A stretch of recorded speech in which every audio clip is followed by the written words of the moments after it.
নওগাঁর নিয়ামতপুরে মারধরের একটি মামলা নিয়ে থানা পুলিশের বিরুদ্ধে ছল চাতুরির অভিযোগ উঠেছে। ভুক্তভোগী পরিবারের অভিযোগ, মারধরের ঘটনায় মামলা না নিয়ে প্রতিপক্ষের দেয়া ৫ লাখ টাকা চাঁদাবাজির একটি মামলার রেকর্ডভুক্ত করে পুলিশ। এর ৪ দিন পর প্রধান অভিযুক্তকে বাদ দিয়ে মারধরের মামলা নেওয়া হয়। শনিবার দুপুরে মান্দা প্রেস ক্লাবে আয়োজিত এক সংবাদ সম্মেলনে এসব অভিযোগ করেন মামলার বাদী সেকেন্দার আলী। তিনি নিয়ামতপুর উপজেলার ঝাজিরা গ্রামের মৃত ফজর উদ্দিন মোল্লার ছেলে। সংবাদ সম্মেলনে সেকেন্দার আলী বলেন, নিয়ামতপুরের বালাহয়ের মৌজায় ৪ ইউনিটের একটি ফ্ল্যাট বাসা নিয়ে আমার ৩ নম্বর ভাই সাইদুর রহমানের সঙ্গে বিরোধ চলছিল। গত ৩রা এপ্রিল ছোট ভাই সাইফুল ইসলামের ইউনিটের তালা ভেঙে দখল করে নেন ৩ নম্বর ভাই সাইদুর রহমান। ভুক্তভোগী সেকেন্দার আলী বলেন, বিষয়টি নিয়ে আমার ছেলে আল আমিন ও ভাতিজা আব্দুর রহমান সেখানে গেলে তাদের মারধর করে সাইদুর রহমান, তার স্ত্রী রাবেয়া বেগম সহ ভাড়াটিয়া লোকজন।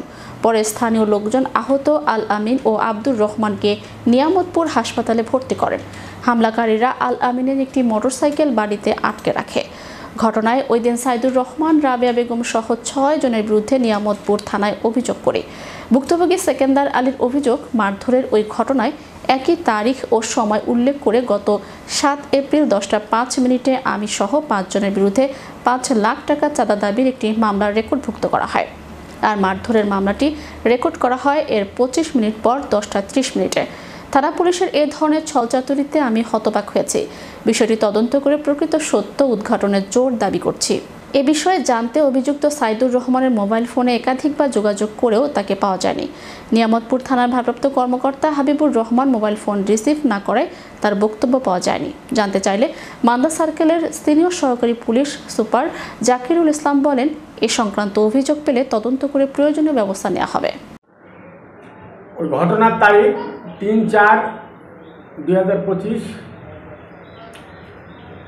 ওই তারিখে থানায় আমি অভিযোগ দায়ের করি এবং আমার সাইদুর ভাই সহ রাবেয়া এবং তার শ্বশুর গ্রুপের লোকজন সহ ৬ জন আসামি করে থানায় অভিযোগ দায়ের করি, কিন্তু পুলিশ তার কোনো পদক্ষেপ গ্রহণ করে না। এরপরে হঠাৎ করে ৭ তারিখে আমার ভাই পুলিশ আমাকে মামলা করার জন্য থানায় ডাকতেছিল। তো আমি থানার পাশে এক দোকানে ছিলাম, ইসমাইল হোসেন বাদল নামে সে দোকানদারের নাম। ওইখানে এমদাদ সাহেব পুলিশ অফিসার ওখানে আসছিলেন, আমার কাছে সই স্বাক্ষর করে নেন।